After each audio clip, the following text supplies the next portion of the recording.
Obviously, this is a frightening incident and not the type of service that we want to provide to our customers.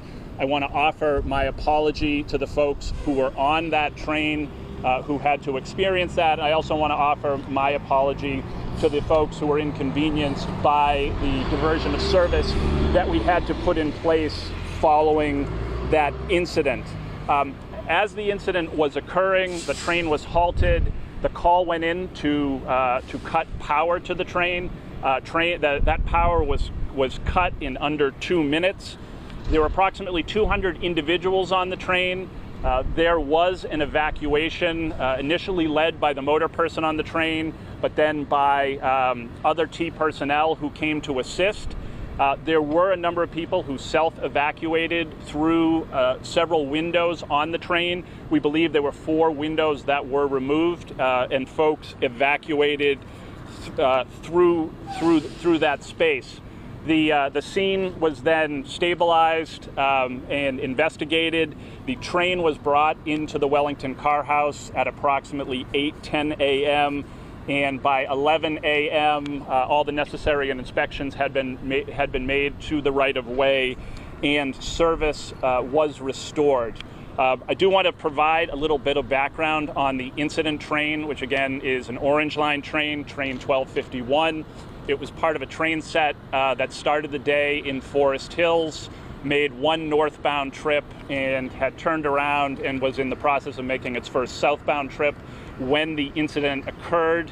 I'd also note that this train had last been inspected on June 23rd, so under a month ago, and the sill in question that came loose had been inspected as part of that inspection, and all of this series of train are inspected every 12,000 miles, which means roughly, in kind of average level of service, would be roughly every 2 to 3 months. I want to emphasize that these are our initial findings. I thought it was important to come out and talk publicly about our initial findings given the gravity of the incident. We will continue to investigate. We are also working in cooperation with a variety of parties. We had fire personnel from both Medford and Somerville assist this morning. We also had state police engagement at the scene, as well as our own transit police. We are working with DPU on this, and we have briefed the FTA as well on the particulars of this incident.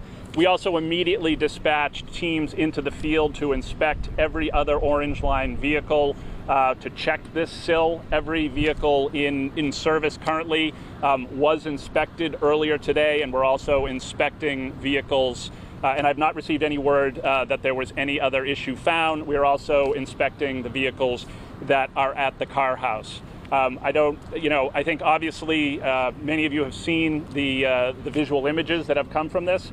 Obviously a very frightening event, and not the service that the MBTA wants to provide, and it is these types of incidents that we are working to prevent and avoid every day. This incident happened, and I think it's important that we step forward and acknowledge it. And again, I want to express my apology to our customers who experienced that today.